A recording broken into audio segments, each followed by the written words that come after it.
왕이신 나의 하나님이여, 내가 주를 높이고 영원히 주의 이름을 송축하리이다. 내가 날마다 주를 송축하며 영원히 주의 이름을 송축하리이다. 야훼는 위대하시니 크게 찬양할 것이라. 그의 위대하심을 측량하지 못하리로다. 대대로 주께서 행하시는 일을 크게 찬양하며 주의 능한 일을 선포하리로다. 주의 존귀하고 영광스러운 위엄과 주의 기이한 일들을 나는 작은 소리로 읊조리리라. 사람들은 주의 두려운 일의 권능을 말할 것이요, 나도 주의 위대하심을 선포하리이다. 아멘.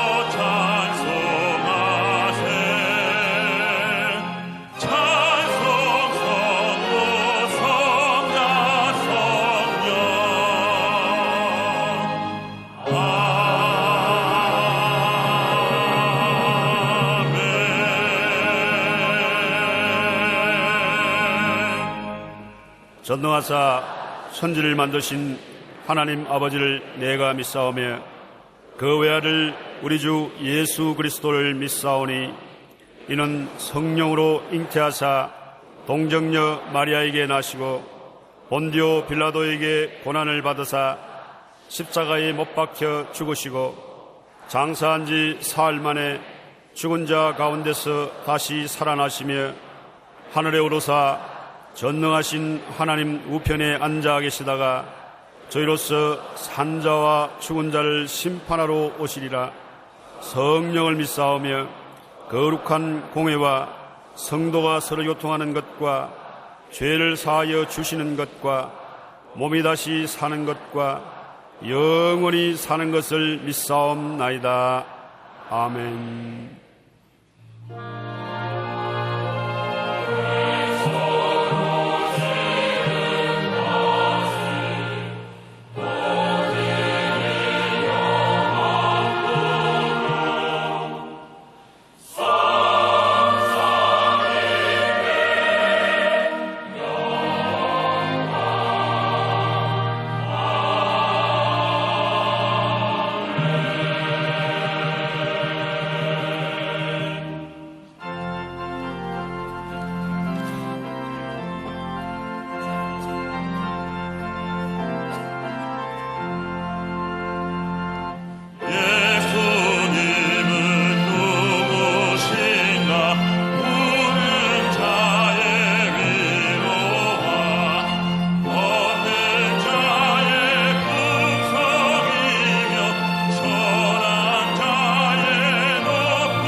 천지 만물 창조하시고 인간의 생사복을 주관하시는 살아계신 아버지 하나님, 그 크신 은총과 사랑을 진심으로 감사를 드리옵나이다.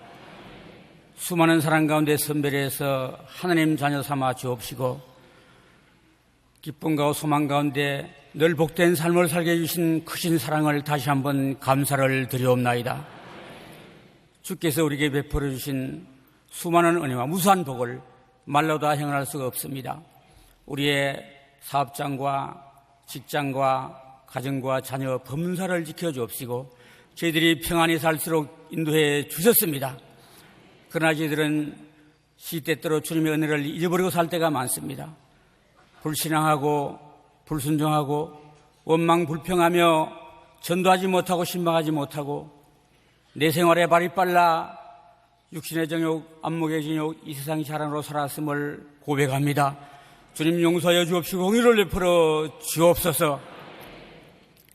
나라와 민족을 위해서 기도합니다. 아버지 하나님, 어려웠던 우리나라가 세계 속에 우뚝 서고 잘 살게 만들어주신 하나님 은혜를 감사드립니다. 세워주신 대통령 박근혜 대통령에게 지혜와 총명, 능력을 허락하여 주셔서 이 어려운 난국을 지혜롭게 리드할 수 있도록 은혜를 부어 주옵소서. 아버지 하나님, 국민이 뽑은 국회의원들 민생을 위해서 정말 국회를 열고 문제를 처리해서 정말 이 나라가 잘 사는 나라가 되게 인도하여 주옵소서. 정쟁을 이제는 끝내게 하여 주옵소서. 아버지 하나님, 살기 좋은 나라인데도 많은 시민연대 종교인들이 대통령을 퇴진하라고 부르짖고 있습니다. 아버지 하나님, 저들의 부정적인 마음을 감사의 마음으로 돌리게 하여 주옵시고 정말 이 나라의 아버지 국민 된 것을 감사하며 기도하는 종교인들이 되게 하여 주옵소서. 아직까지 하나님을 경외하지 못하고 예수 믿지 못하는 수많은 우리 백성들이 있사오니 이분들 다 예수 믿고 구원받게 하여 주시옵소서. 철회장막에서 부르짖는 북한 동포들의 기도소를 들어 주옵소서.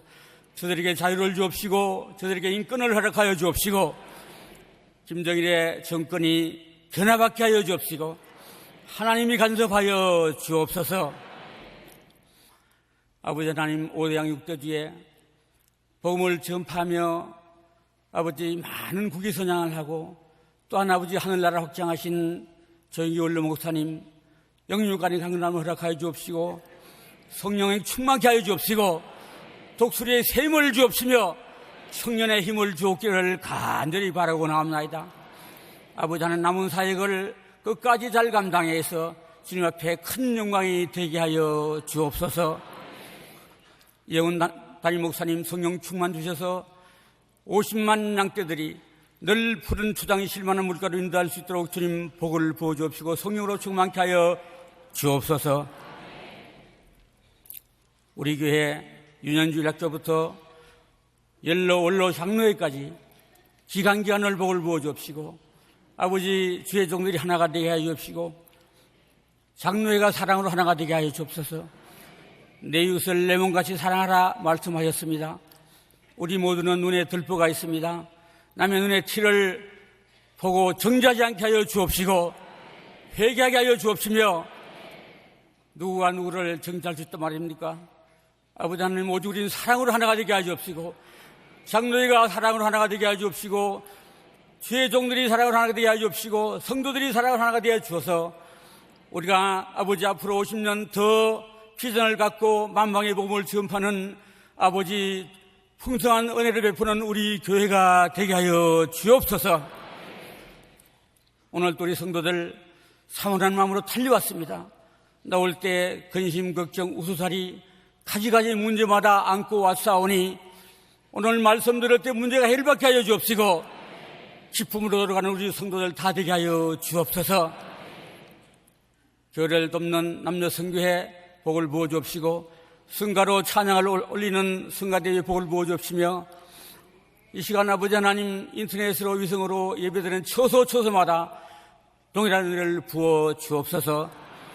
오늘 담임 목사님 말씀 선포할 때 한우는 은혜가 넘치게 하여 주옵시고 우리 모두 기뻐지는 역사가 일어나게 하여 주옵시며 정말 감사한 마음이 더욱 감사함으로 맡은 사명을 감당하는 우리 모두가 되게 하여 주옵소서.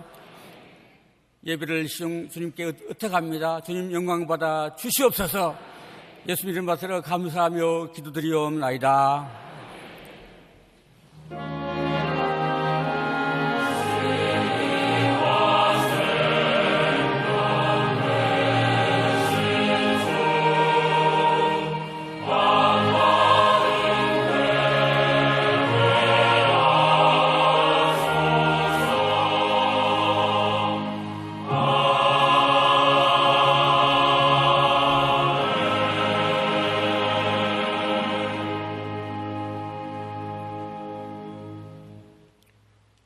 오늘 은혜 받으실 말씀은 마태복음 16장 24절 말씀입니다. 마태복음 16장 24절 말씀을 다 같이 봉독하시겠습니다. 이에 예수께서 제자들에게 이르시되 누구든지 나를 따라오려거든 자기를 부인하고 자기 십자가를 지고 나를 따를 것이니라. 아멘.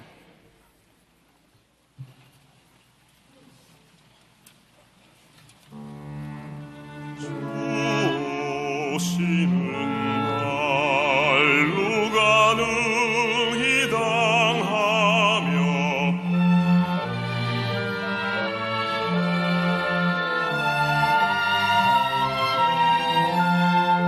주 오실 때 누가 서리요 누가 서리요 주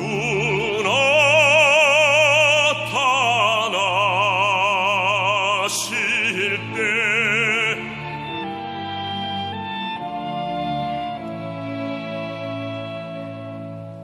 그는 무서운 불과 같도다 불과 같도다 누가 능히 서리요 누가 서리요 누가 능히 서리요 서리요 그는 무서운 불과 같도다 누가 능히 서리요 서리요 누가 서리요 그는 무서운 불과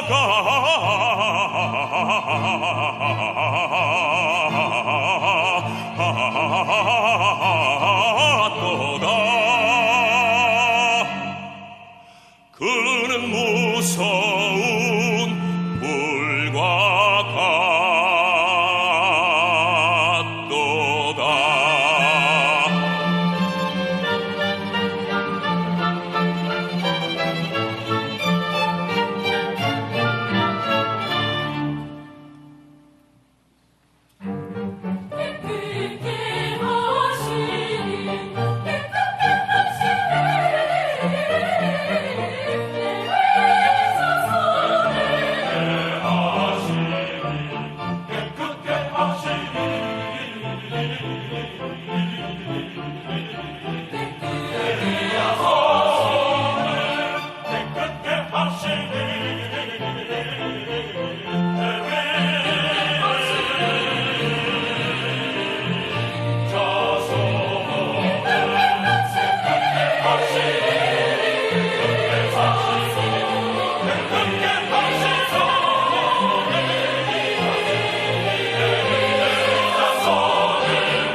오늘의 제목은 인생의 3대 질문입니다.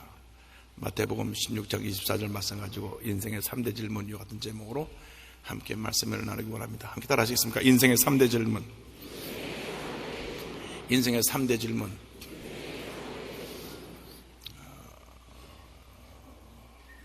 우리가 이 땅에 천년만년 살 것 같지만 우리는 잠시 머물다가는 나그네 길을 사는 것입니다. 우리의 영원한 본향은 저 천국입니다. 할렐루야. 부자나 가난한 자나 높은 지에 있는 자나 그렇지 않은 자나 만에 배운 사람이나 배우지 못한 사람이나 때가 되면 이 세상을 떠나는 것입니다. 그런데 기억해야 될 것은 이 세상을 떠나는 것이 끝이 아니라는 것입니다. 육신은 그 모든 기능이 정지되지만은 영혼이 그 존재가 살아있는 것입니다. 영혼은 불멸하는 것입니다. 그런데 예수를 믿는 사람의 영혼은 이 세상에서 육신이 호흡을 그치는 그날 천국으로 가게 되고, 예수를 믿지 않은 사람들의 영혼은 육신이 죽는 그 순간 영원한 지옥 형벌에 떨어지게 되는 것입니다. 그러므로 우리가 예수 믿고 정말 하나님 은혜 가운데 하나님 영광에 살다가 주님께서 오라버실 때 기쁨으로 감사함으로 천국 가서 살아계신 주님을 만나는 우리 모두가 되기를 바랍니다. 때문에 우리 인생이 어디에서 와서 무엇 때문에 살며 어디로 가는지 분명한 인생의 목적을 알고 살아갈 때 그 삶이 행복한 것이고 그 삶이 참 기쁨과 평안함이 넘쳐나는 삶으로 바뀌게 되는 것입니다. 예수님께서 온 인류의 죄를 사하시기에 오신 성탄절이 이제 곧 다가오는데, 성탄절을 바라보면서 오늘 예수님의 말씀을 통하여 우리가 인생의 3대 질문을 해보기를 원합니다. 첫째로, 인생의 목적이 무엇입니까? 인생의 목적이 무엇입니까? 그럼 왜 우리가 이 생을 살아가고 있는지 스스로에게 물어보신 적이 있습니까? 마태복음 16장 24절을 보면 예수께서 제자들에게 이르시되 누군지 나를 따라오려거든 이렇게 말씀하셨습니다. 우리 모든 사람들이 죄 가운데 태어나서 죄 가운데 살다가 죄 가운데 죽어가는 인생인데 목적을 알아야 돼요. 내가 왜 사는가? 성경은 분명히 우리에게 답을 주고 있습니다. 너희는 하나님의 영광을 위해서 지음받은 자들이다. 철학자들은 인생에 대해서 아주 연구하고 연구해서 인생의 그 실존을 알아냈지만 답을 주지 못했어요. 유명한 철학자 킬케고리 말하기를 죽음에 이르는 병인데 그것은 바로 절망이라고 했어요. 우리가 절망적인 존재라는 것을 알았는데 이 절망에서 우리를 건져낼 분이 누구인 것을 몰랐어요. 그런데 예수님이 우리에게 오셔서 말씀하셨습니다. 마태복음 11장 28절에 수고하고 무거운 짐진 자들아 다 내게로 오라. 내가 너희를 쉬게 하리라. 죄짐을 지고 절망하는 자들아, 육신의 질병 속에 고통하는 자들아, 사업과 생활의 어려움 가운데 고난 가운데 있는 자들아 다 내게로 오라. 내가 너희를 쉬게 하리라. 너에게 참 평안을 주리라. 할렐루야. 예수님을 내 구세주로 모시고 살면 그때로부터 우리가 왜 인생을 살아가는지 분명한 인생의 목적을 알고 살아가게 되는 것입니다. 학생들이 공부하는 것도, 우리 사업하시는 분이 사업하는 것도, 또 정치하시는 분이 정치하는 일도 모든 그 영역에서 하나님의 영광을 드러내야 되는 것입니다. 고린도전서 10장 31절에 그런즉 너희가 먹든지 마시든지 무엇을 하든지 다 하나님의 영광을 위하여 하라. 원래 이 클래식 음악도 중세 교회 음악에서 출발한 겁니다. 하나님을 찬양하는 음악입니다. 요즘 이 음악이 너무나 세큘러하게 너무나 세속적인 음악으로 가갖고 애들이 듣는 음악 들으면 귀가 터지겠어요. 헤비메탈 그래갖고 막 꽉짜자자자 하는 그런 음악이 있어요. 잘 모르시면 한번 물어보세요. 그런 게 있어요. 그냥 귀만 자극하고 그냥 순간적으로 감정을 흥분시킬지는 몰라도 영혼의 안정이 없고 오히려 불안감을 조성하는 음악들이 너무나 많이 있습니다. 그렇기 때문에 우리가 이 세상을 살아가는 동안 예수 믿고 하나님의 자녀가 되어서 나는 하나님의 영광을 위해 산다. 내가 의사가 돼도 하나님의 영광을 위해서, 내가 예수님이 돼도 하나님의 영광을 위해서, 할렐루야. 내가 비즈니스를 해도 하나님의 영광을 위해서. 그런데 예수님 당시 예수를 따라다니는 많은 사람들 가운데 자신의 유익과 만족을 위해 따라다니는 사람이 너무 많았습니다. 예수님 십자가 달리실 때 다 뿔뿔이 흩어지고 자기 갈 길로 갔어요. 성경을 보면요, 예수님 말씀을 전하고 기적을 했을 때 가장 많이 모였던 인파가 약 3만 명쯤 된다고 봅니다. 오병이어 기적을 행하실 때 보리떡 5개, 물고기 2마리를 가지고 장정만 5천 명, 여자 아이를 합하면 약 3만 명의 사람들에게 기적을 행하실 때 그 많은 무리가 모였습니다. 그래서 얼마나 큰 기적인지 마태, 마가, 누가, 요한 4복음서에 다 기록된 유일한 기적입니다. 그런데 요한복음에 가서 보니까 십자가 밑에까지 간 사람은 5사람밖에 등장을 하지 않죠. 그 많은 사람이 다 어디 가고 5사람만 남았는가? 자기들의 목적을 이루지 못하니까 예수님이 오셔서 로마 정권을 자기들 해방시켜 주시고 자기들에게 먹을 것, 입을 것, 필요한 거 다 공급해 주실 걸로 생각했는데 무기력하게 붙잡혀서 십자가 형에 달려 죽는 것을 보고 다 실망하고 떠난 것입니다. 여러분, 끝까지 예수님을 따라가시기 바랍니다. 사람을 따라가지 말고, 물질을 따라가지 말고, 세상 권력을 따라가지 말고, 오직 예수, 오직 예수, 예수님만 따라가시기 바랍니다. 여기 계신 저도 따라오지 말고 제 뒤에 계신 예수님만 따라가세요. 난 심부름꾼이니까요. 전 세계를 충격 속에 몰아넣었던 짐 존스의 가야나 인민사원 사건을 기억할 것입니다. 1978년 11월 18일 남아메리카 가야나의 밀림 지역에 위치하던 사교 집단이 그 짐 존스와 함께 다 집단 자살했습니다. 914명이 죽었어요. 신앙촌을 건설해갖고 자기가 제2의 예수, 자기가 모든 사람을 행복하게 만들어주는 사람이라고 하고 사람들을, 추정자들을 모았는데 개인 재산만 1,500만 달러가 넘었습니다. 자꾸 조사가 들어오니까 남아메리카 가야나까지 다 그 사람들을 끌고 갔어요. 미국에서 조사연을 보내니까 조사연을 다 죽여버리고 이제 미국 정부가 우리를 칠 것이라고 하는 두려움이 다가오니까 모든 사람을 다 불러 모았습니다. 포도주스에 독약을 타서 다 마시게 하고, 이것은 자살이 아니라 이 비인간적인 세상을 우리가 개혁시키는 것이다. 그리고 죽었어요. 일부는 반항하다 사살당해 죽고 자기 자신도 나중에 총에 죽었는데 그 중에 어린아이들이 300명입니다. 전 세계에 큰 충격을 안겨준 사건입니다. 사람 따라가면 그렇게 됩니다. 우리가 따라갈 분은 예수님 한 분밖에 없습니다.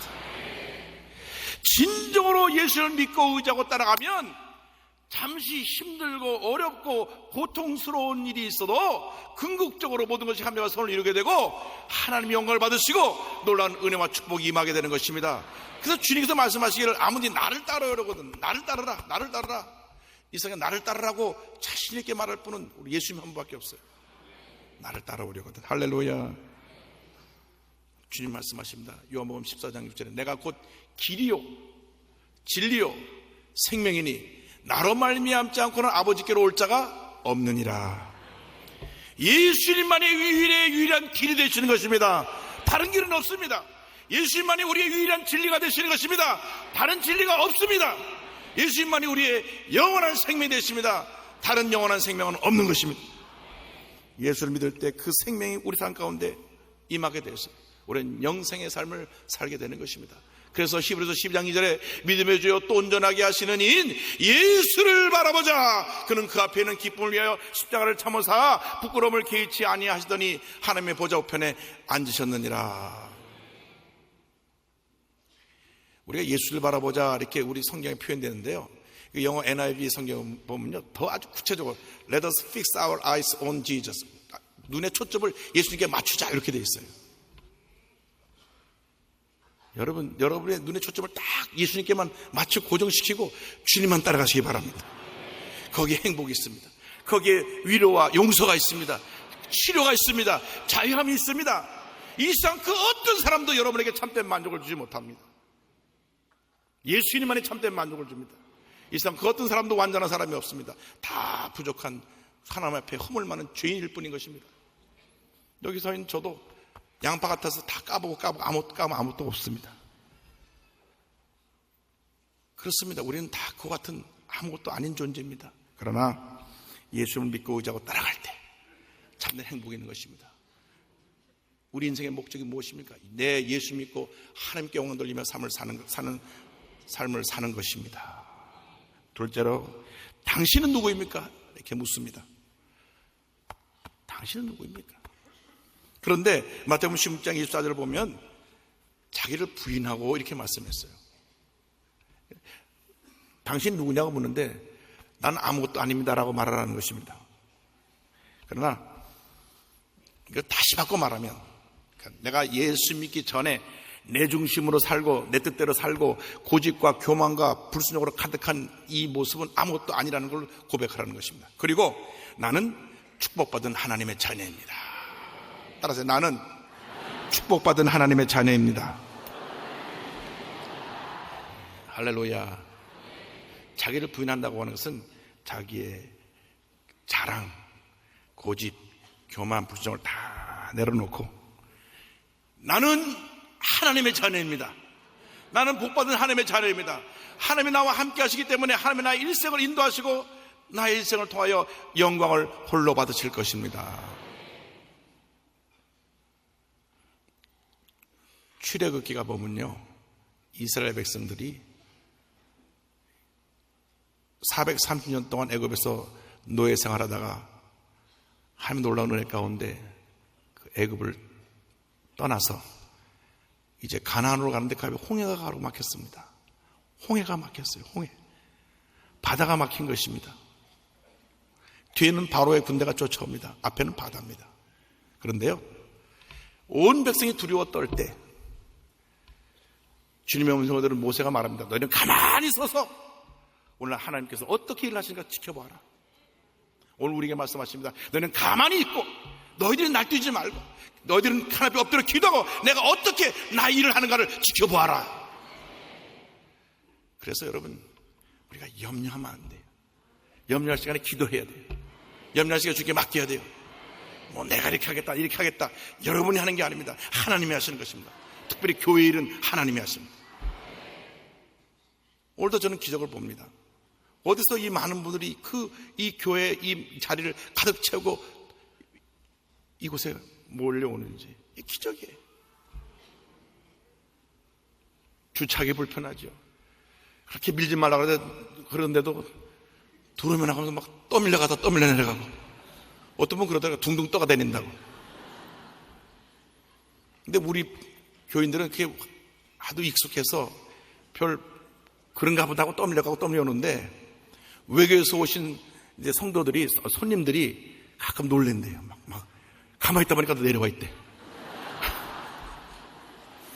그때 어떤 분은 또 자기는 몇 년 만에 한국에 와서 순복음교회 왔는데 한번 따라가다 보니까 저 밑에 어느 조그만 그 성전으로 가서 거기서 예배 드렸대요.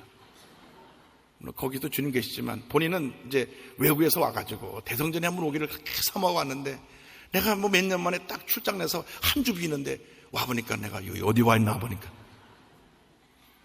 거기도 복이 있습니다. 그 예루살렘 성전, 바울 성전 다 그 하나님이 함께 계시니까 혹시 외국에서 오시면 거기 계시면 섭섭해하지 않게 해주시길 바랍니다.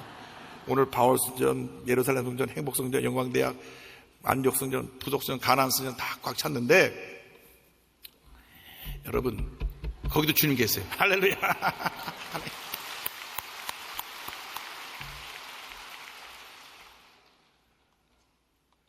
그런데 이렇게 하나님이 하시니까 오시는 겁니다. 하나님이 하지 않으시면 이런 일이 있을 수가 없습니다. 이 교회는 하나님이 모든 걸 주관하고 계십니다. 믿으십니까? 그래서 우리는 주님, 나는 아무것도 아닙니다. 주님께 다 맡깁니다. 철저하게 주님께 맡기고 살아야 돼요. 나는 누구인가? 나는 택한 번 하나님의 자녀입니다.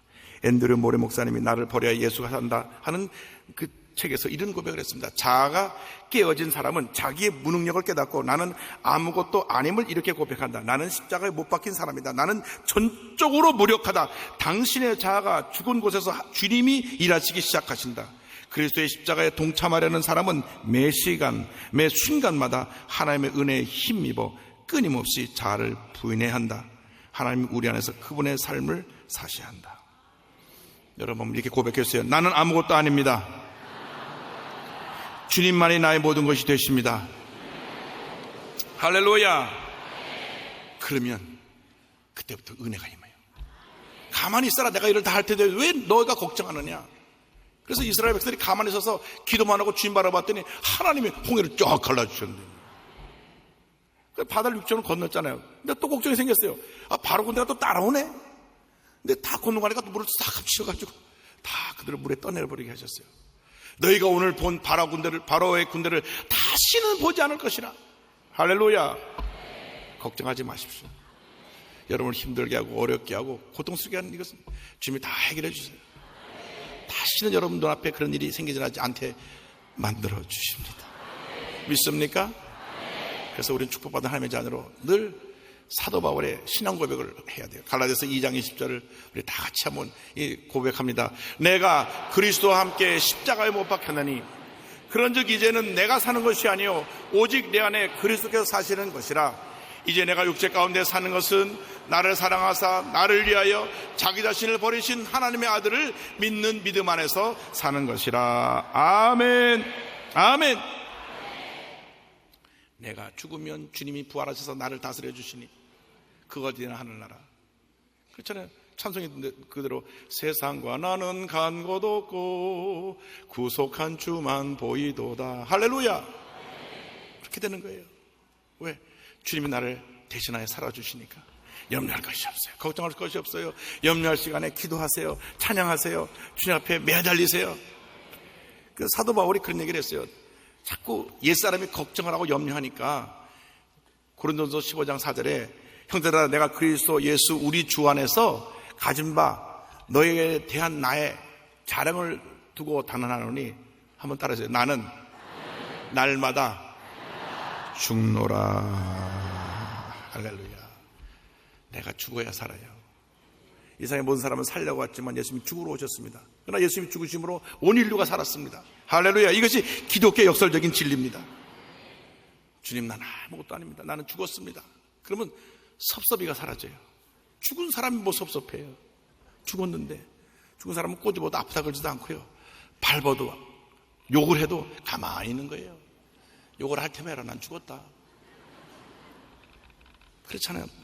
비난을 두려워하지 마세요. 여러분만 앞에 바로 서 있으면 돼요. 진실되게 살면 돼요. 성실하게 살면 돼요. 사랑을 행하며 살면 돼요. 그 대신 죄와 타협하고 비굴하게 살지 마십시오. 권력과 잘못된 것과 타협하고 비굴하게 살지 마십시오. 정정당당하게 바르게 의롭게 하나님 기쁘시게 하는 삶을 살아가시기 바랍니다.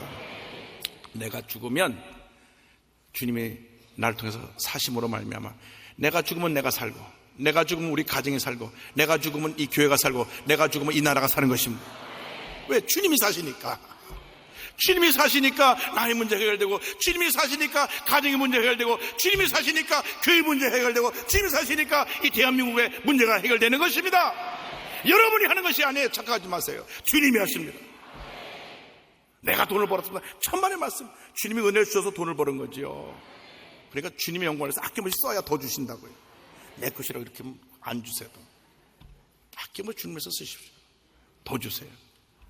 그런 재벌들 우리 교회에 많이 나오게 되기를 바랍니다.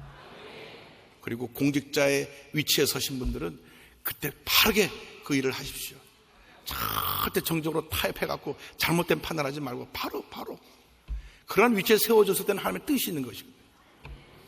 그러므로 셋째, 이런 질문을 우리에게 던져야 됩니다. 나는 지금 어떠한 삶을 살고 있습니까? 지금 어떠한 삶을 살고 있습니까? 지금이 중요한 거예요. 과거는 지나간 거죠. 과거를 갖고 자꾸 둘쳐봐야 과거의 모든 것은 지나가 버린 것이고, 음식물도 먹고 남은 거 넣으면 썩는 것처럼 썩어서 지나간 것입니다. 우리에게 있는 것은 오늘과 내일입니다. 그런데 오늘 어떻게 삶을 살았냐? 오늘 이렇게 말씀하셨어요. 24절에 자기 십자가를 지고 나를 따를 것이니라. 십자가를 지라고 말씀하셨어요. 내가 지금 어떠한 삶을 살고 있는가? 무엇 때문에 살고 있는가? 참 행복이 무엇인가? 근데 십자가를 지라고 말씀하셨어요. 마태복음 10장 38절에 또 자기 십자가를 지고 나를 따르지 않는 자도 내게 합당하지 아니하니라. 십자가는요, 희생입니다. 섬김입니다. 낮아짐입니다. 여러분, 그렇게 살라는 겁니다. 십자가를 지라는 것은 주님을 위해서 낮아지라. 좀 내가 높이 먹고 날 좀 알아달라 하고 기부스 하는 사람들이 있어요. 기부스 다 띄고 좀 겸손하게. 저희 아파트에 웃으면서 먼저 인사합시다 이렇게 사인이 붙어 있습니다. 무조건 또 인사합니다. 안녕하세요. 어느 사람 답변이 없어요. 또 내릴 때 안에 들어가세요. 한참 인사하다 보니까 나중에 네 인사를 받으시고 서로 인사 나누고요. 내가 뭔 인사하면 어때요? 저 사람 왜 나한테 인사 안 해? 그러지 말고 눈이 좀 나쁜가 보다 쫓아가서 안녕하세요 인사 좀 하고 좀 낮아지세요. 그게 편합니다. 자꾸 상석에만 앉으려면 불편한 거예요. 아예 맨 밑에 자리에 가서 앉아 계시라니까. 얼마나 편해요. 그럼 나중에 이쪽으로 오시라고 하면 아예 간두시 마실 거면 가서 앉으면 되잖아요. 그런데 꼭 윗자리만 앉으려고 그러다 보니까 나중에 자기보다 더 위에 있는 사람 보면 자리 좀 비켜주시죠. 그럼 이거 알았어요. 그럼 자리 비켜드려요. 그러니까 그럴수록 여러분이 위치가 높은 위치에 있을수록, 교회에서 여러분 직분 높은 직분에 있을수록 더 낮아지시기 바랍니다. 더 섬겨주시기 바랍니다. 더 희생해 주시기 바랍니다. 그것이 바로 십자가입니다. 십자가는요, 철저히 내가 낮아지는 거예요. 낮아지지 않으면 십자가를 줄 수가 없어요. 보세요. 십자가가 없다면 면류관도 없고 희생이 없다면 성공도 없다. No cross, no crown입니다. 여러분이 낮아지고 끼어지 않으면 면류관이 없다는 거예요. 이 세상 다 영광받고 칭찬받고 하늘나라 가서 아무것도 없다니까요. 내가 낮아지고 섬겨야지 그 하나의 복이 많은 게 아닙니까? 주님 앞에 서는 날 주님께서 물으실 것입니다. 너는 나를 위해서 못하다 왔느냐? 교회를 위해서 얼마나 희생하고 섬기다 왔느냐? 내가 맡겨진 그 자리에서 얼만큼 하나님의 영광을 나타내느냐? 물으실 것입니다. 토저 목사님이 철저한 십자가에서 이런 말씀을 했습니다.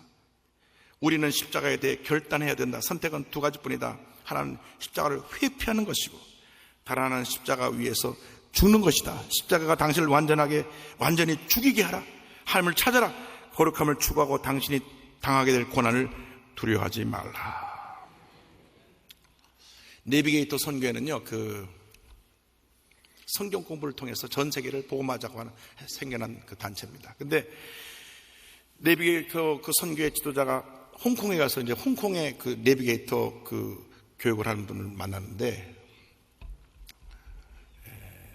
그 어느 지도자 집에 가서 저녁을 하게 되는데 60대 된 부부가 정말 아주 얼마나 행복한 모습을 짓고 앉았는지 둘이 착 쳐다보고 손잡고 웃고, 야, 60넘도 저렇게 그 인고 부부가 있나 할 정도로 그냥 그 목사님 오셨다고 또 부인되는 분은 왔다 갔다 하면서 심부름 다 하고 너무 행복하게 보여서, 야, 참 저렇게 60 넘도록 부부가 행복하게 살면 참 얼마나 보기가 좋을까 그랬는데, 그 부부가 사연 있는 부부였어요. 홍콩에 온 지 얼마가 안 됐는데 30년 전에 남편이 신학교를 다니고 있는데 공산당에 붙잡혀갔습니다. 결혼 전날 붙잡혀갔어요. 그래서 당신이 기독교인으로 앞으로 목사가 되고 교회 지도자가 된다고 하는데 우리는 용납할 수 없다. 내일 결혼식을 아니까 결혼하고 싶으면 오늘 우리 앞에서 난 예수를 모른다고 한마디만 하면 놔줄게. 나는 결혼을 내일 못해도 좋으니까 난 예수를 버릴 수가 없습니다. 그래? 그래서 붙잡아 놓고 1년에 딱 한 번만 면회를 시켜주는 거예요. 그 약혼자가 면회 와서 그 자기 남편 될 사람에게 얘기합니다. 믿음 지켜요. 나도 믿음 지키게요. 서로가 믿음 지키라 그래요. 절대로 포기하면 안 돼요. 나는 믿음 지켜야 되니까 당신은 언제까지 기다릴 수 없으니 당신 믿음 좋은 사람 만난 사람 만나서 결혼하라고. 아닙니다. 나는 당신하고 결혼 약속했기 때문에 다른 사람 만나지 않겠습니다. 1년에 한 번씩 5년이 지나고 10년이 지나고 딱 한 번만 면회 조건은 잠깐 만나게 해줄 때 오늘부터 예수 안 믿기로 했어 라고만 하면 그럼 놔준다는데 잠깐 5분 만나고 가면서 서로가 믿음을 서로 더 격려하는 겁니다. 절대 믿음 잃지 말아요. 믿음 지켜요. 밖에 있는 사람이 안에 있는 사람에게 당신 절대 넘어가면 안 돼. 나도 절대 믿음 지킬게. 5년, 10년, 20년, 30년 얼마나 그 안에서 핍박을 받았는지 두들겨 맞고 가장 흉악범인은 그 감옥방에 집어넣고 온갖 고통을 당하게 하고 그 콩밥 먹을 때는 돌부서기를 잔뜩 집어넣고 이가 다 상하게 만들고 위도 다 상하고 30년 되고 나니까 야, 저 영감택에 도와줄 필요 없다. 도봐야 밥만 축내니까 내보내라고. 30년 만에 풀려나가지고 결혼을 하게 된 겁니다. 할렐루야. 그래서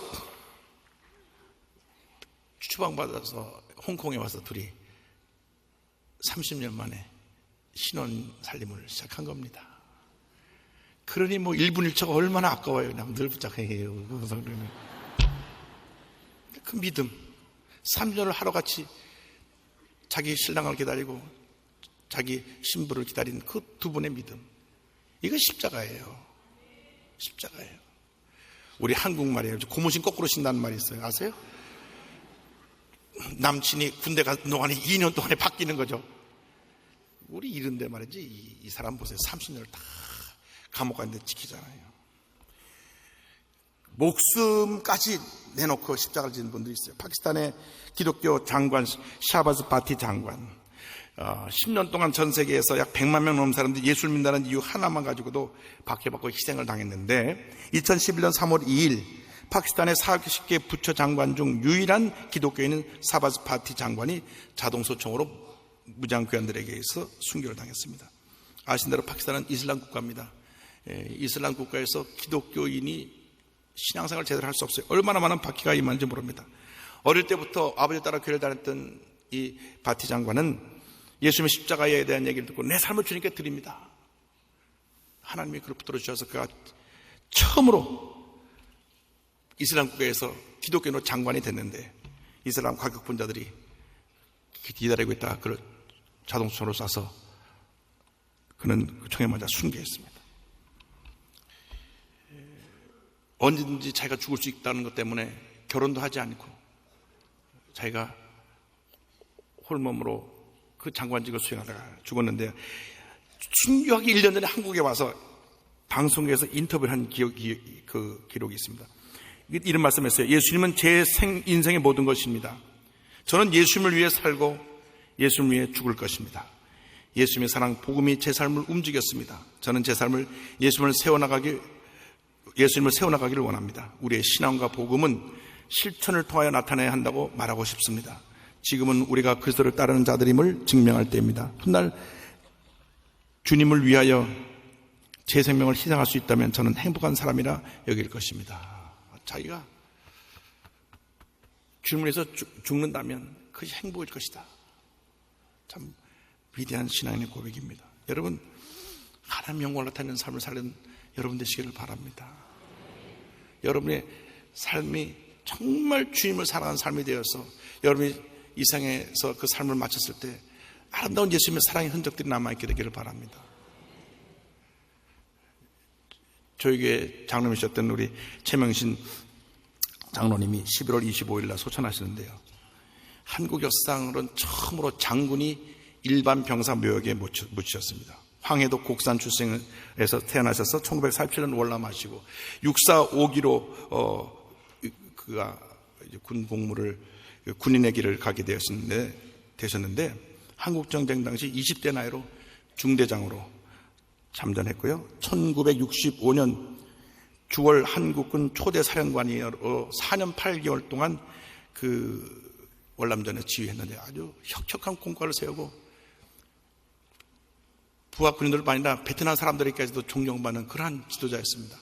그때 8월 사령관으로 갈 때 나이가 39살이에요. 참 빨리도 주사하셨죠? 하나님의 함께 하셔서 구육하신 후에 군인 최고 명예인 태극 무공훈장을 받으셨고요. 그런데 대장이 되시기로 다 돼 있었어요.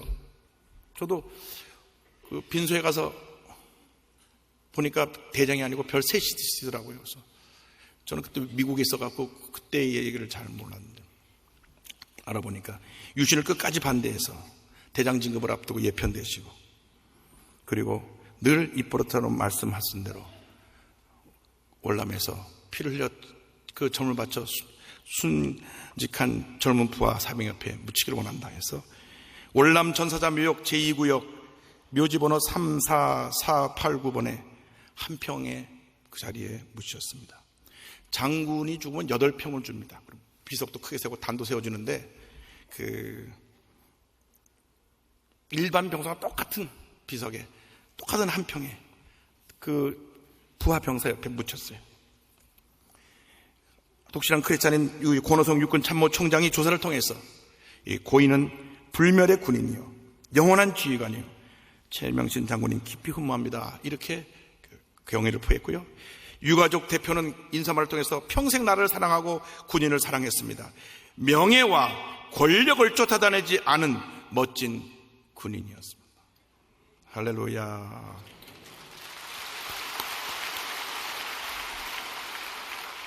근데 제가 이제 자료를 조사하다 보니까 안 얘기해진 게 하나가 안 나왔어요. 뭐냐면요, 6.25 전쟁 때 혁혁한 공로를 세워서 1951년 북한 유격대 총사령관 김월팔 중장을 사로잡았어요. 그래서 당신 그 모든 것 다 내려놓고 전향하면 살려주겠다. 그러니까 나는 사령관으로서 내가 죽음을 택하겠다. 그러나 한 가지 부탁이 있다.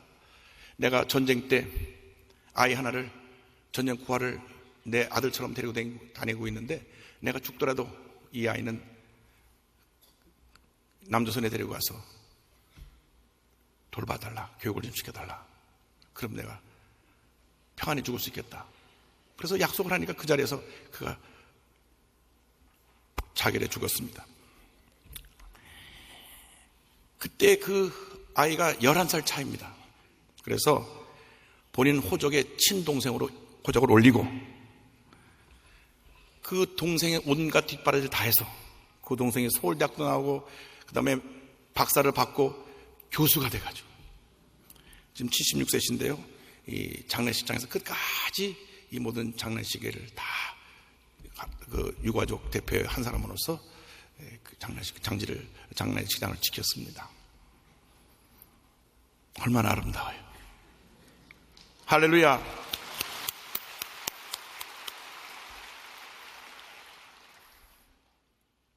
전쟁 고아를 친동생으로 해서 나이가 많이 차이 나면 자녀로 하려는데 그때 나이 차이가 11살밖에 없고 그때도 본인이 총각이었어요. 총각으로 있었기 때문에 호적에 친동생으로 올려가지고 사실 앞으로 불이익이 따르지도 모릅니다. 북한 사령관 아들을 갖다가 자기 동생으로 입적했으니 출세 지향일 수도 있어요. 누가 저 사람 사상이 의심스럽다고 적군의 아들 갖다가 동생으로 입양했다고 그렇게 하면은 출세길이 막힐 수 있는데 이분은 크리스찬으로 약속을 지킨. 그래서 정말 역사에 길이 남는 아주 훌륭한 하나님의 사람으로, 장군으로, 아버지로, 형으로 그 이름이 남겨지게 된 것입니다. 여러분, 인생의 사람 이렇게 한번 살아야지.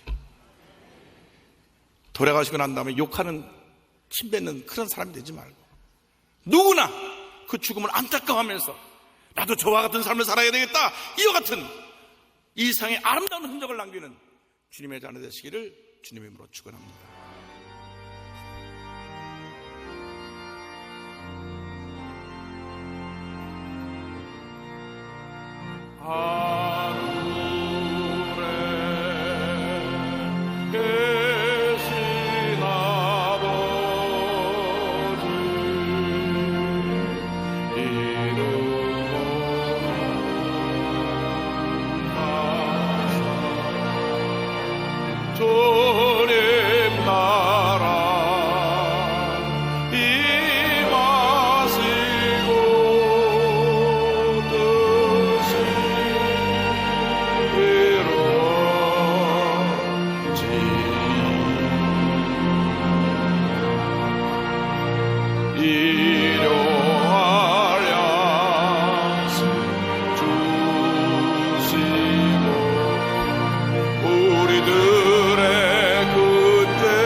지금은 우리의 그저주 예수 그리스도의 무한하신 은혜와 하나님 아버지의 크넓으신 사랑과 성령의 감동과 인도가 또 충만하게 하심이 예수님이 걸어가신 그 길을 기쁨으로 걷기를 원하며 주님 앞에 예배드린 주님의 귀한 백성들 위해 지금부터 영원토록 함께 있을지어다. 아멘.